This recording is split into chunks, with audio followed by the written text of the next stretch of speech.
नमस्कार दोस्तों, आज के हमारे इस वीडियो में हम आपके लिए कार्तिक मास की प्रथम गणेश जी की कहानी लेकर आए हैं।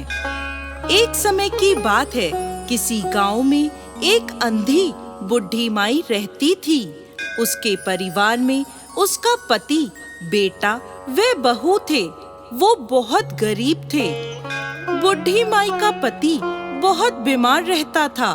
बुढ़ी माई का प्रतिदिन गणेश जी की पूजा का नियम था। एक दिन गणेश जी महाराज बुढ़ी माई से प्रसन्न होकर उसके सामने प्रकट हुए और बोले, बुढ़ी माई, मैं तुम्हारी पूजा से प्रसन्न हूँ। तुम जो चाहो मुझसे मांग लो। तब बुढ़ी माई बोली, हे कृपा सिंधु, मुझे तो मांगना नहीं आता। गणेश जी बोले, बुढ़ी माई, मैं आया हूँ तो कुछ ना कुछ तो देकर अवश्य जाऊंगा। बुढ़ी माई बोली, प्रभु, आपके दर्शन हो गए। मुझे नहीं पता मैं अभी आपसे क्या मांगूं। आपके दर्शन मात्र से मेरी सारी इच्छाएं खत्म हो गई हैं। ये सुनकर गणेश जी मुस्कुराए और बोले, बुढ़ी माई, मैं कल फिर आऊंगा, तब तक सोच लो, घर में पूछ लो। बुढ़ी माई बोली, ठीक है प्रभु। अब गणेश जी अंतर्ध्यान हो गए।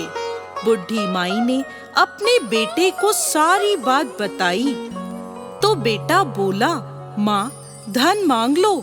बुढ़ी माई को कुछ सही नहीं लगा।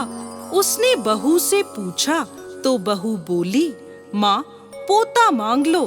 बुढ़ी माई ने अपने पति से पूछा तो वो बोला, अरे मेरी जिंदगी, मेरी सेहत मांग लो। तब बुढ़ी माई ने सोचा, ये सब तो अपने अपने मतलब का मांग रहे हैं, क्यों ना मैं एक बार पड़ोसन से पूछ लूं।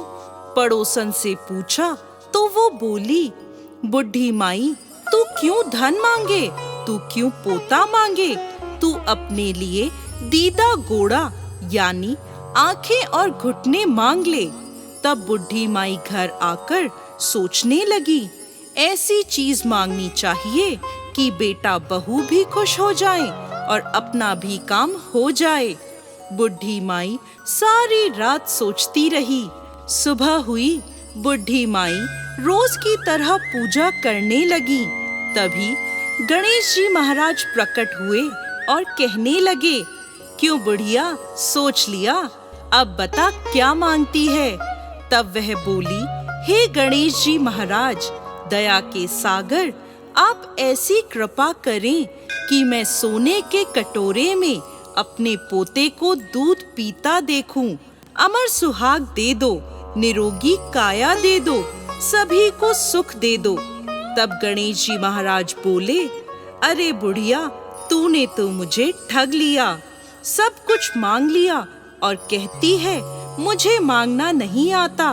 फिर गणेश जी महाराज तथास्तु कहकर अंतर्ध्यान हो गए। बुढ़ी माई के सब सुख ही सुख हो गया। जय गणेश जी महाराज।